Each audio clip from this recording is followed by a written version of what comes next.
My girlfriend Amy, who's the CEO, took away all my bonuses and got a car for the least capable assistant, claiming it was his year-end bonus. That night, the assistant bragged on social media. He thanked the generous boss and praised himself for being so excellent. The picture showed them both standing in front of the new car, making a heart gesture with their hands and smiling sweetly. This time, I didn't go nuts with jealousy or angrily confront her. Instead, I calmly maxed out her card and bought every colleague a car too. We all posted a thank you note, thanking the generous boss and praising everyone's excellence. Not even 2 minutes after the post, Amy called me. "Frank, have you lost it? If Jim hadn't told me, I wouldn't even know you did something this crazy. Before I get back, make sure to return all those cars and fix this mess, or deal with the consequences yourself," she yelled before hanging up. Just before the call ended, I heard Jim's whiny voice. "Sorry, Amy, I didn't mean to make things hard for you," she replied in a calming tone, completely different from before. "Why are you apologizing? He's the one at fault, not you." I realized she was saying this for my benefit, thinking I'd just clean up the mess quietly like always. But this time, I've lost all patience and don't plan to help her anymore. A colleague worriedly asked, "Frank, does Amy not know about this? We should return the cars or she'll pin this on you later." Others chimed in, seeming light-hearted but clearly disappointed. When I arranged the cars, I only said it was a year-end reward, not mentioning anything else. So everyone assumed it was Amy's doing, even praising her for being full of surprises. Now surprise turns to shock. One co-worker, worried about me getting in trouble, rushed to cancel the order. I snapped back to reality, stopped him, and assured everyone I'd take care of it. Then I went home and got some sleep. By the time I woke up, it was the early hours of the morning. I heard a noise at the door and Amy walked into the living room looking grim. She saw me and slammed her bag on the table, making a loud noise. I knew she was trying to intimidate me into admitting my mistake and making it up to her. Usually I'd comply. But now, I just glanced at her, yawned, and said, "You're back." Seeing my reaction, Amy got angrier. "You have the nerve to sleep? I told you to get those cars back, and you still haven't? Frank, you're pushing it. I'm giving you a chance to fix this, and you don't care." I used to fear this side of her, not so much because of her anger but more because I worried about her health. After her outburst, I'd usually rush to comfort her, admit I was wrong, and try to fix things. But now my voice was calm. "Why fix it? I didn't do anything wrong." Amy, hearing me talk back for the first time, seemed taken aback. "What did you say?" I chuckled. "If even the least effective employee gets a year-end bonus, why shouldn't everyone else who works hard and gets results for the company?" Amy turned red with anger. "Jim isn't top tier yet, but he's new and already doing pretty well. I believe by next year he'll be number one. Besides, haven't you counted how many mistakes they've made this year? I didn't even dock their pay. Why should they expect bonuses?" Amy went on and on about others' faults, and I found it hilarious. She kept mentioning the same minor mistakes, like forgetting to water plants or submitting an extra receipt. These weren't part of their main tasks, and they always corrected things promptly. Everyone has been understanding of Amy's startup struggles, working overtime and doing whatever they could for 4 years without complaints. Now that the company is successful, Amy hasn't shown appreciation. Instead, she's piled more work on them. Jim joined last year, and though he makes fewer mistakes, it's only because he does nothing, relying on Amy's favoritism. His mistakes, however, are always critical, like sending hundreds of messages to partners at midnight or mixing up product prices on contracts, costing the company $8 million. Jim claimed it was my fault for distracting him with extra tasks, which was ridiculous, and everyone thought so too. But Amy believed him and took away my whole year's bonus.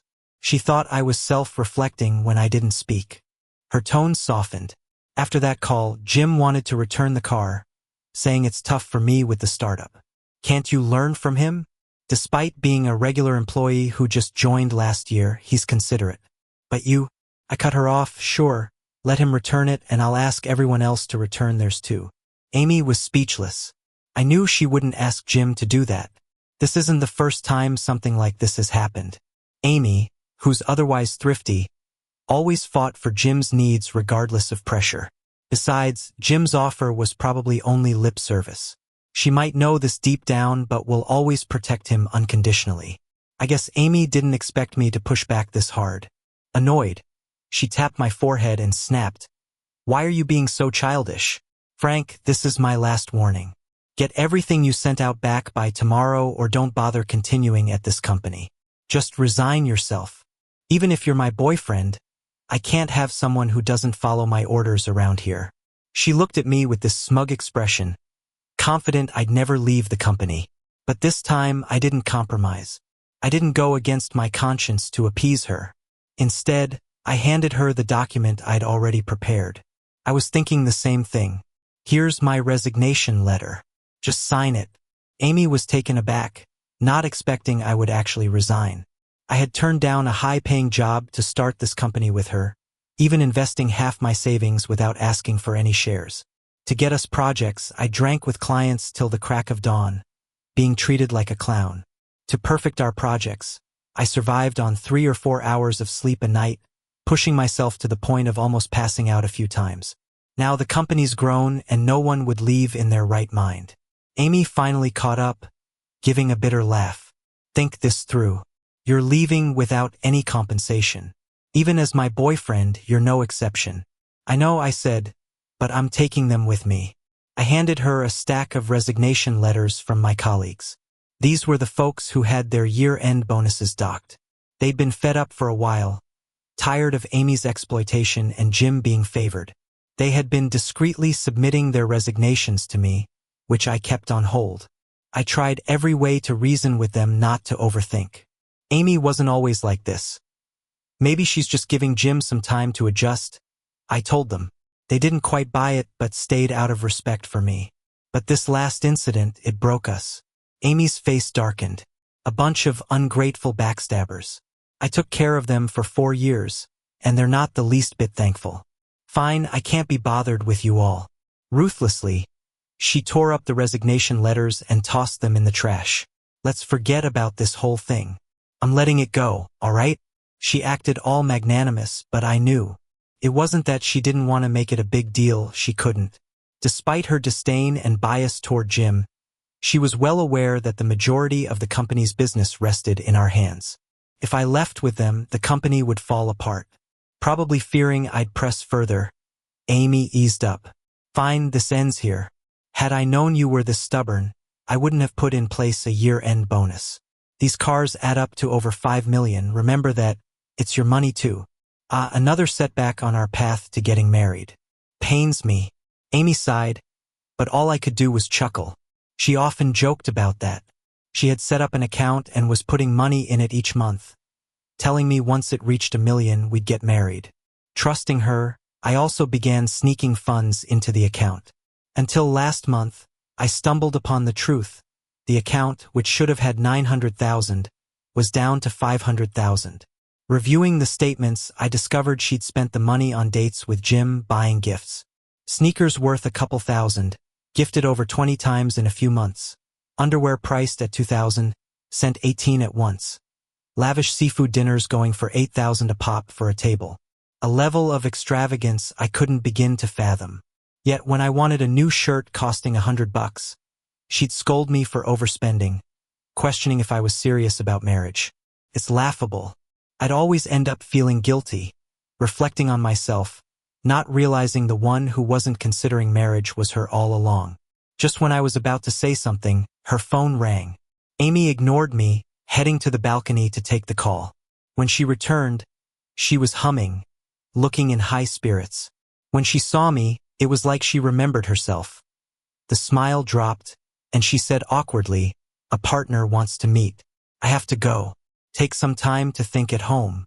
Not wanting to out her, I watched as she picked an outfit from the closet, chose a different bag, and left. I checked the bank statements again. Just now, another 100,000 was gone. The recipient was the bar she frequented with Jim. After a few minutes in silence, I picked up my phone and called the cops. When I arrived at the bar with the police, Amy and Jim had just finished a toast.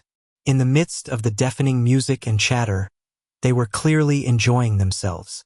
Amy, I can't believe even after Frank's antics, you're still sticking with him, Jim complained, indignant. Your patience is admirable. You built this company and own so much, you're a modern, independent woman, yet you humor others. Anyone else would have switched boyfriends by now and wouldn't put up with this.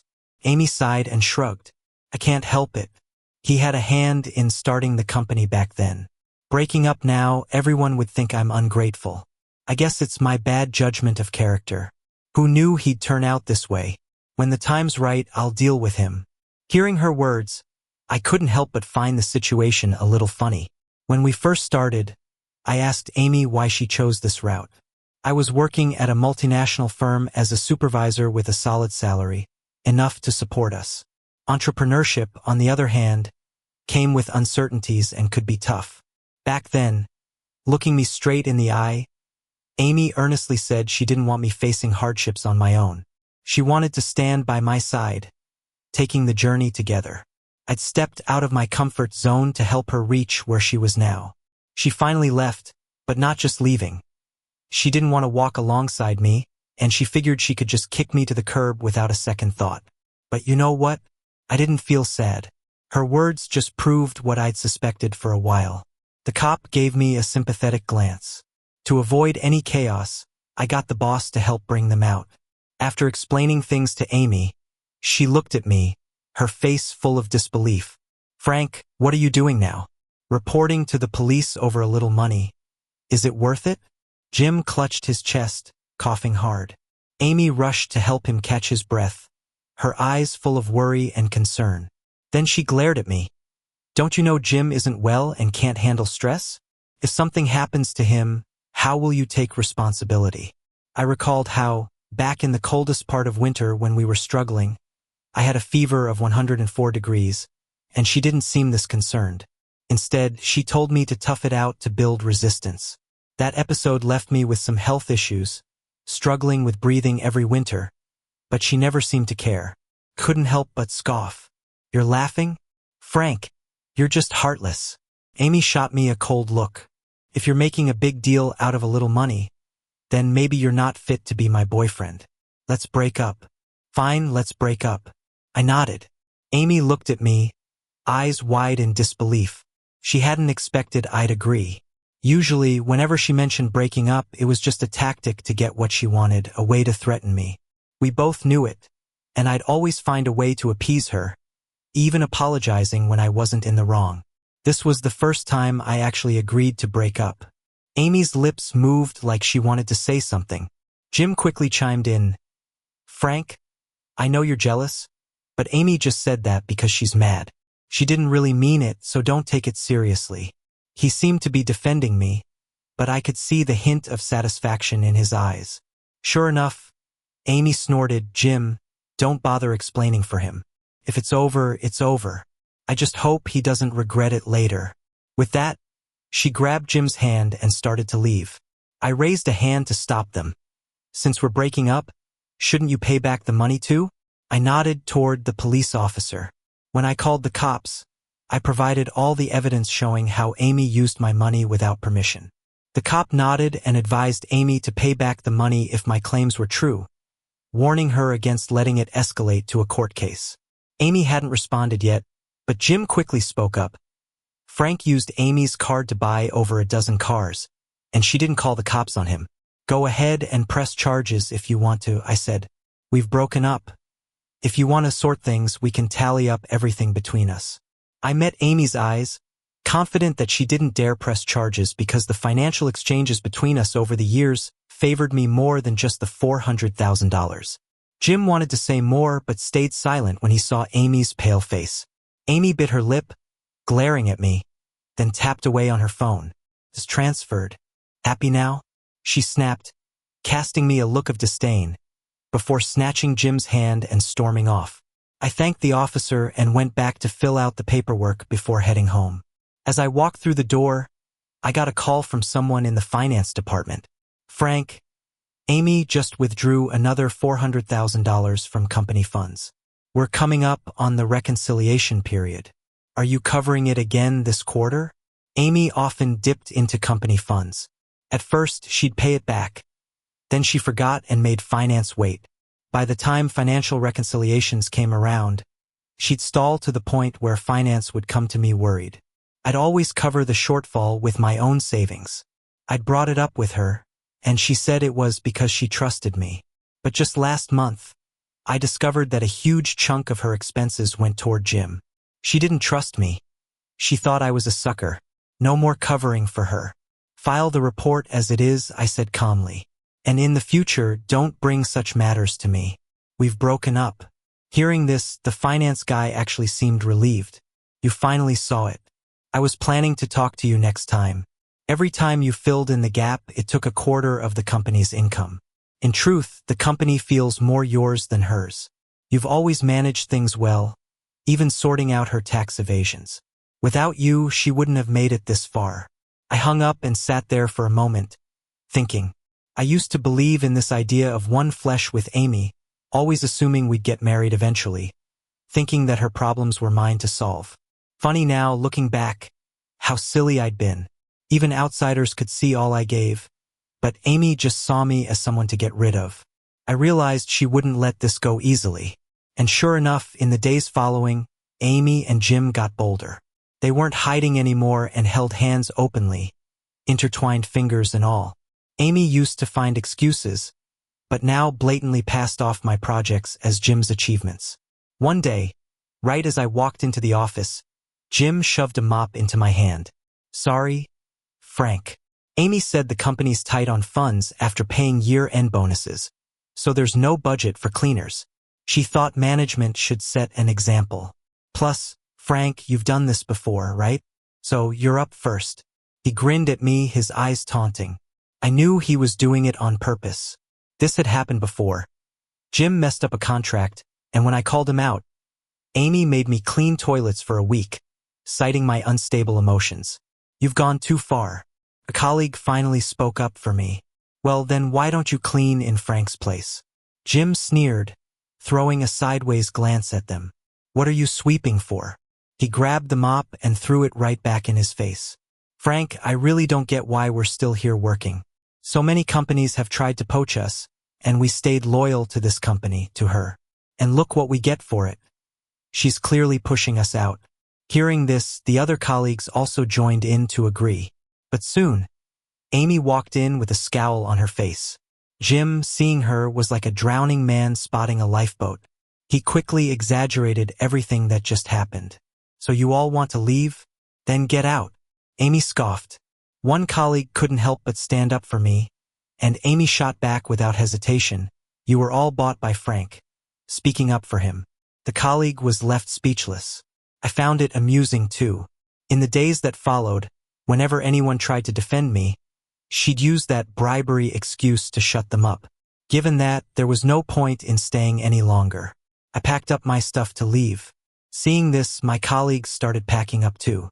Amy froze for a moment, her face turning angry. But as she was about to say something, Jim whispered something to her, and her expression softened.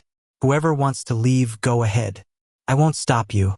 But for those who choose to stay, there's a $5,000 monthly salary increase, and you'll get shares when the company goes public. Hearing that, a few paused in their actions to look at her. I knew they were shocked. Amy still didn't realize the company could no longer go public. Recently, the finance team repeatedly tried to inform her about the financial issues, but she ignored them. So, they just reported everything truthfully before the deadline hit. We were planning to tell her when the chance came, but unexpectedly, just last night, our rival had already taken her to court.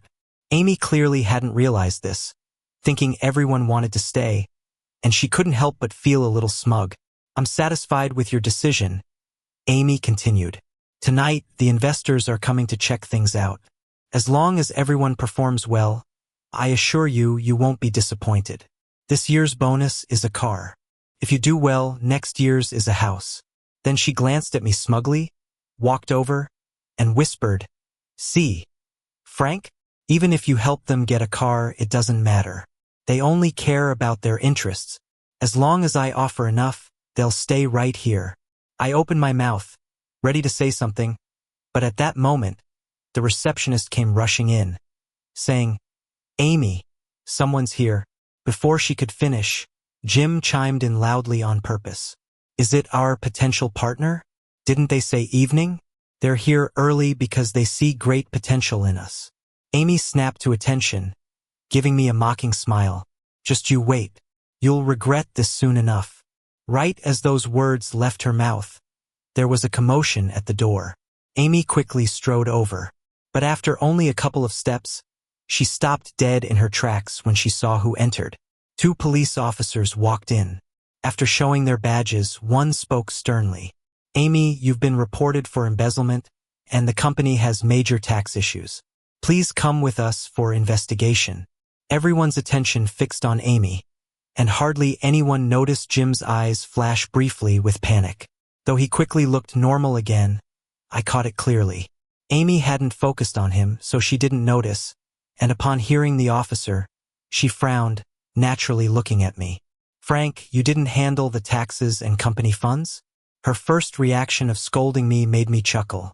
That's not my job. But you always handled it.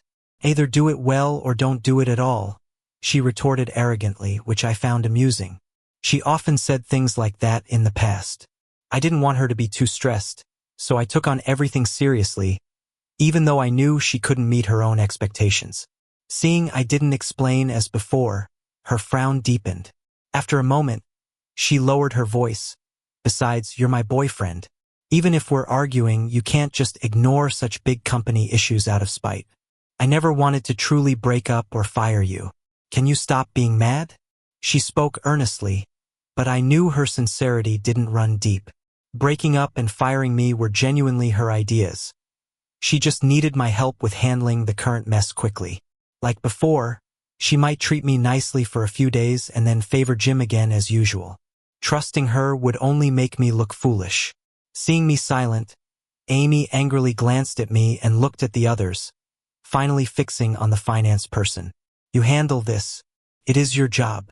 The finance person handed in a resignation letter, apologizing, sorry, Amy, but I'm actually here to quit today. I'm young, but the way you operate makes me feel like I could end up in jail anytime. Better find someone more competent for this.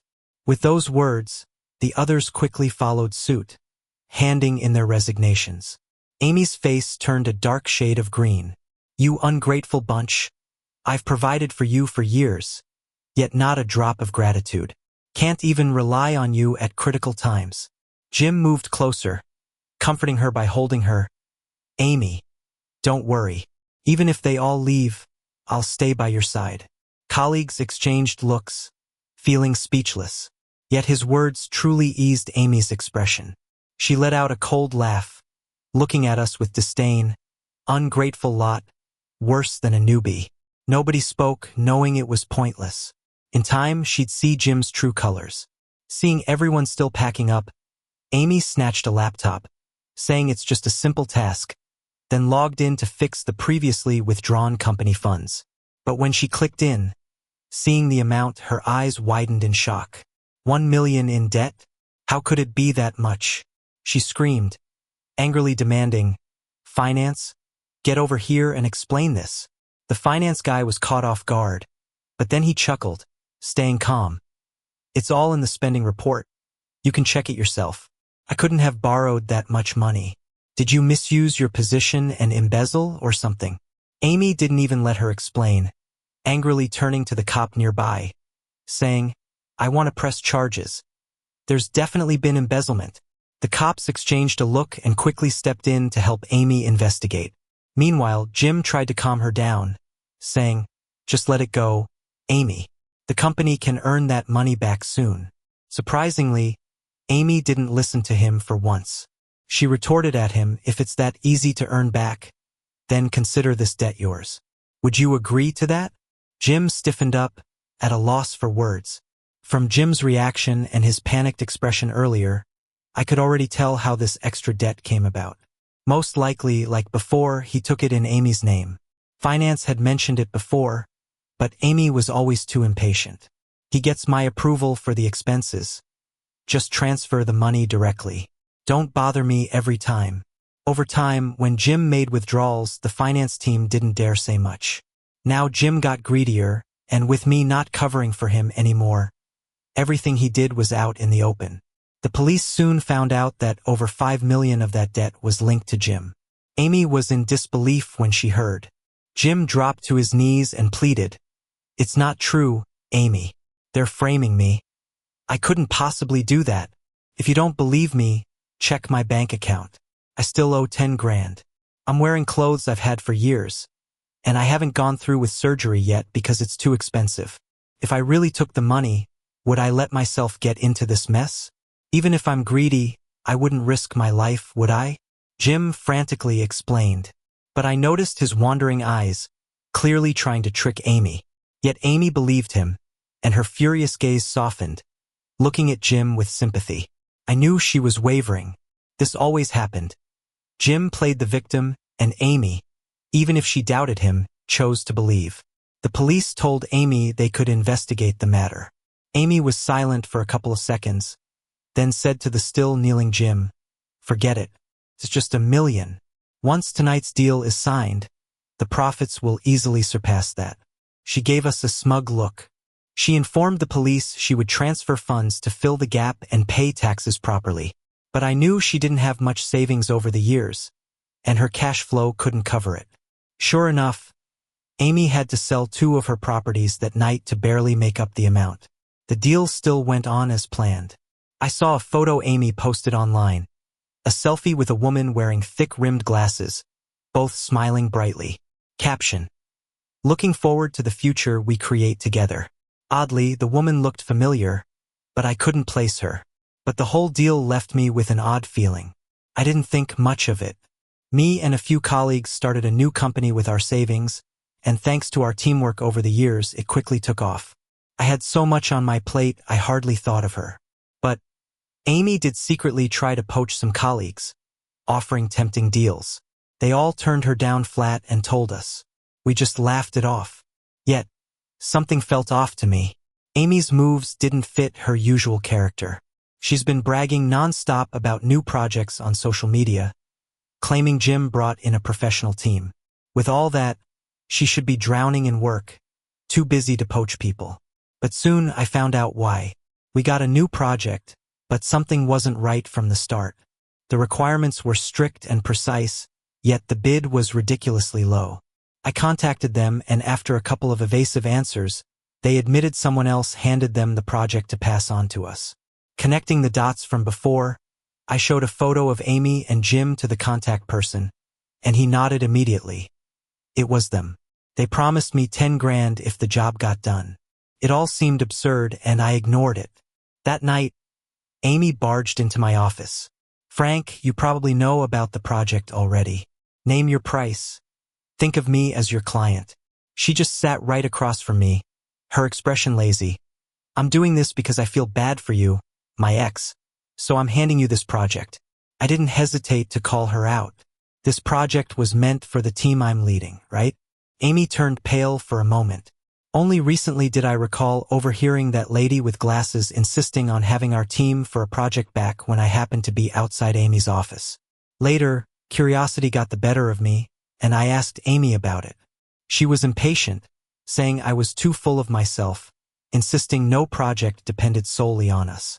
I forgot all that happened after, but recently seeing Amy's social media posts and noticing she hadn't announced our team's departure publicly got me thinking. I boldly guessed that idea, and it looks like I was right. Amy was caught off guard by my guess. She stayed silent for a few seconds before huffing, "Ha! I only helped you out of pity. Don't think you're irreplaceable. Jim's team is almost as good as yours, maybe even better. So give them the job and stop using these cheap tactics." As soon as she finished, I calmly responded, and Amy's face turned a shade of red and pale. Muttering something, she finally turned and left.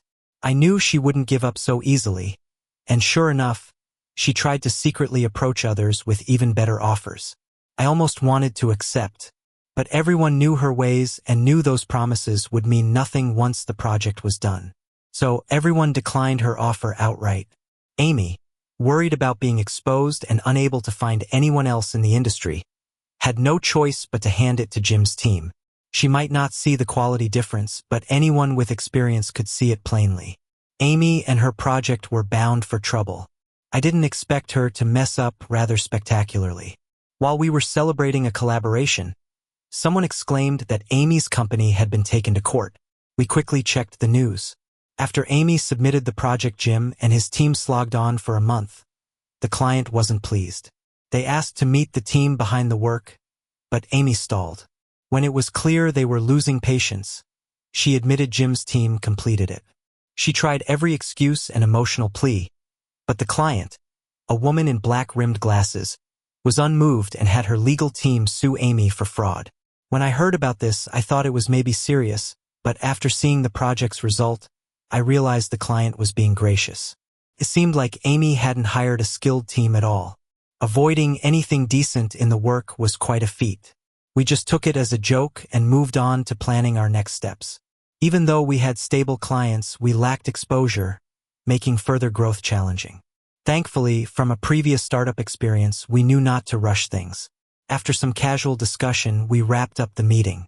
But when I got home, there was Amy sitting on the steps, her eyes red.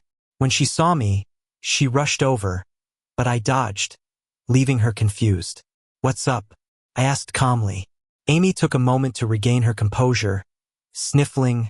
"Frank, I know how important you are now. Help me out, please. Jim's people messed everything up. I've told the client if you and your team fix the project, they will drop the suit against me." Her eyes were full of regret, and in the past, I might have felt bad and helped begrudgingly. But now I knew better. She wasn't truly remorseful, just desperate. Once resolved, she would go back to her old ways. I won't let her toy with me or those who trust me. "What's in it for us?" I asked. "If we help you, what can you offer?" Seeing a chance, Amy quickly promised better pay and benefits. "That's it?" I pressed. "I'll fire Jim once you return," she added. "Anything else?" That seemed to stump her, and she said I could name my terms. "All right then," I started. She nodded eagerly. "First, you handle all small tasks yourself. Clean even the floors without help. Second, no errors allowed. Any mistake will void all rewards." Amy's face darkened. "Frank, are you joking? You're playing games." "Games?" I smiled at her. "Isn't this what we dealt with under you? We accepted it. Why shouldn't you?" Amy stood stunned, realizing I wouldn't agree. She clenched her teeth, then turned to leave. She took a call mid-stride, her eyes lighting up briefly. She looked back at me smugly. "I told you, Frank, I'm not the only option. Even without your help, it's not the end of the world." I wasn't sure what gave her such confidence, but she left, looking pleased.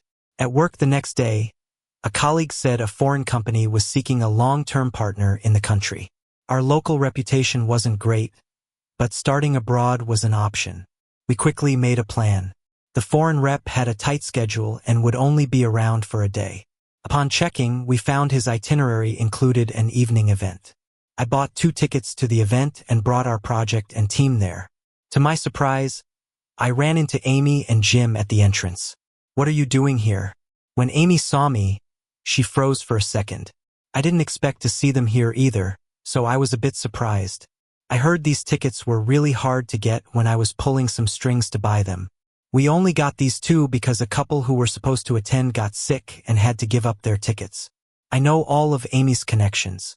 She's in a tough spot now, and everyone wants to stay clear of her. No one would risk it to help her. Thinking that, I looked over at Jim and noticed his eyes shifted a bit. Before I could think more, Amy laughed out loud. "Are you here to meet with foreign investors too?" I raised an eyebrow. "You too?"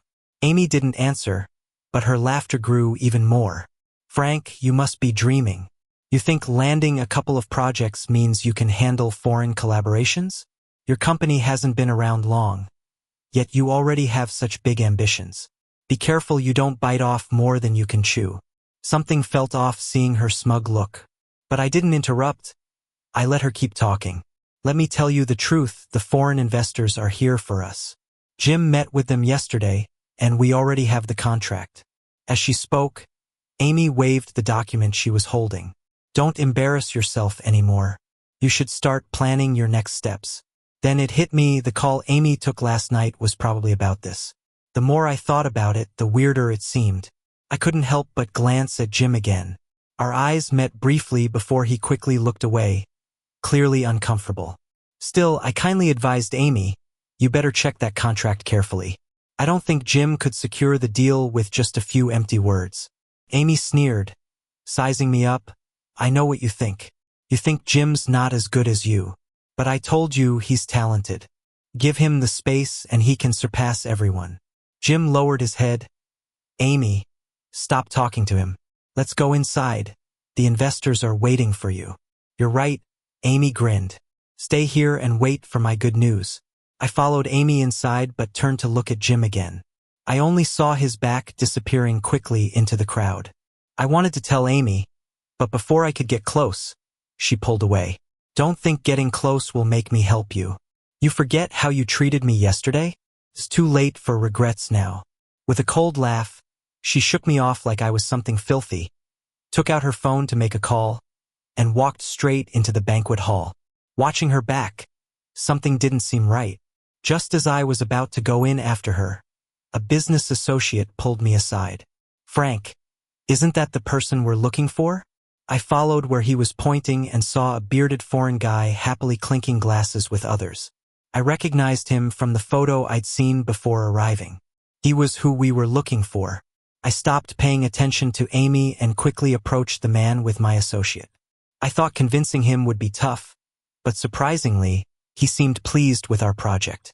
With some broken Chinese, he said, "Actually, I was planning to contact you all tomorrow. I came here to collaborate with you, which is why I spread the word that I'm leaving tonight." Turns out, our former client knew he wanted to expand his market. Worrying he might get deceived, they recommended our team. My end-of-year bonus of gifting cars caught his eye, making him interested in meeting me. I was blown away by the news. After chatting a bit more, I couldn't resist asking about Amy. The investor looked puzzled. "Sorry, I don't know her, but I've heard she's in some trouble." I quickly learned what he meant. Just as the party was winding down, Amy came rushing out of the banquet hall with red eyes, stumbling into several people. Right then, a call from a coworker came in. They told me Amy was done for. Jim and his team weren't a real project group but a scam squad. In just a month, they emptied the company and left Amy with lawsuits and debt piles. Their plan to meet foreign investors and sign a contract was a sham, merely to keep Amy distracted for their escape. Originally, Jim was supposed to have a fake investor stall her for an hour. Amy, once inside, wanted Jim to witness her success, to see me squirm and prove he was on par with anyone. Vanity struck, and she called Jim, only to get no answer. She tried his team but couldn't reach anyone either. That's when she realized something was wrong and called the cops. She wasn't prepared for what she uncovered. I later heard. Thankfully, Amy reported it soon enough. The police caught them just in time, but the money was already gone. Amy lost everything and reached her breaking point. In despair, she bought a knife. When she saw Jim again, she stabbed him without hesitation. Jim dodged enough to avoid critical harm but still lost too much blood and ended up in a coma. After injuring him, it was like Amy snapped, losing her mind and ending up in a mental hospital. The rest of Jim's team were repeat offenders, and they got sentenced accordingly. By the time I found out, we had already signed the deal with the investor. Our new journey has just begun.